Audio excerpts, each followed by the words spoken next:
दोस्तों, इस समय रुपया गिरकर रसातल में पहुंच चुका है। हाल ही में रुपया कारोबार में ऑल टाइम लो पर चला गया था, लेकिन अंत में ये मजबूरी के साथ बंद हुआ।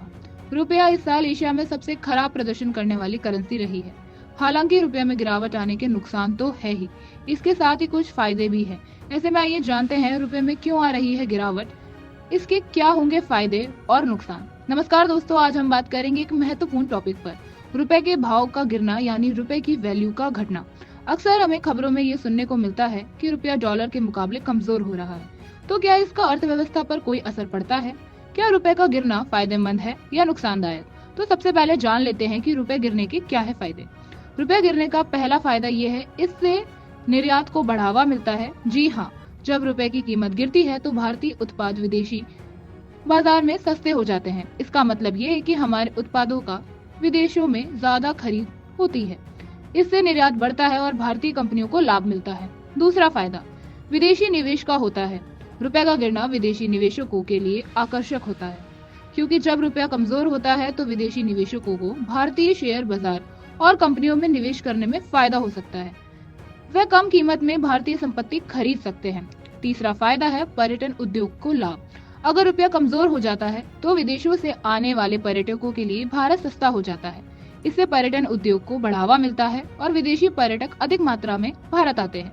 अब जानते हैं कि रुपए गिरने से नुकसान। तो पहला नुकसान ये है, इससे आयातित वस्तु महंगी हो जाती है। जी हाँ, रुपए के कमजोर होने से सबसे बड़ा नुकसान ये है कि आयातित वस्तु महंगी हो जाती है, जैसे पेट्रोल, गैस, इलेक्ट्रॉनिक्स और दूसरी विदेशी वस्तुएं। इससे घरेलू बाजार में महंगाई बढ़ सकती है और आम आदमी की जेब पर असर भी पड़ सकता है। दूसरा नुकसान है महंगाई का बढ़ना। रुपए के कमजोर होने से महंगाई का स्तर बढ़ सकता है, क्योंकि आयातित चीजों में की कीमत बढ़ सकती है। खासकर तेल और गैस के मूल्यों के बढ़ने से खाद्य और परिवहन सेवाओं की कीमतें भी बढ़ सकती है, जिससे उपभोक्ताओं को ज्यादा खर्च करना पड़ सकता है।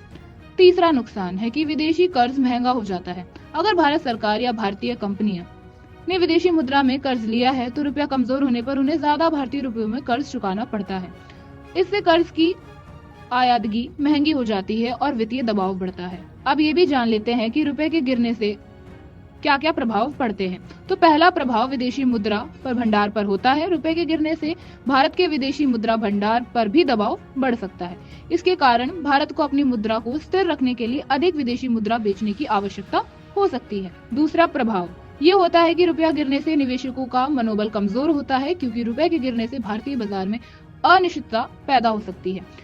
निवेशक परेशान हो सकते हैं क्योंकि उनका निवेश विदेशी मुद्रा के मुकाबले कम हो जाता है। कुल मिलाकर निष्कर्ष ये निकलकर सामने आता है कि रुपए का गिरना एक जटिल विषय है, जिससे फायदे और नुकसान दोनों हैं। निर्यात बढ़ाने और विदेशी निवेश जैसे फायदे हैं, लेकिन महंगाई और आयातित वस्तुओं के महंगे होने से नुकसान भी हो सकता है। ये कहना मुश्किल है कि रुपया का गिरना केवल अच्छा है या बुरा।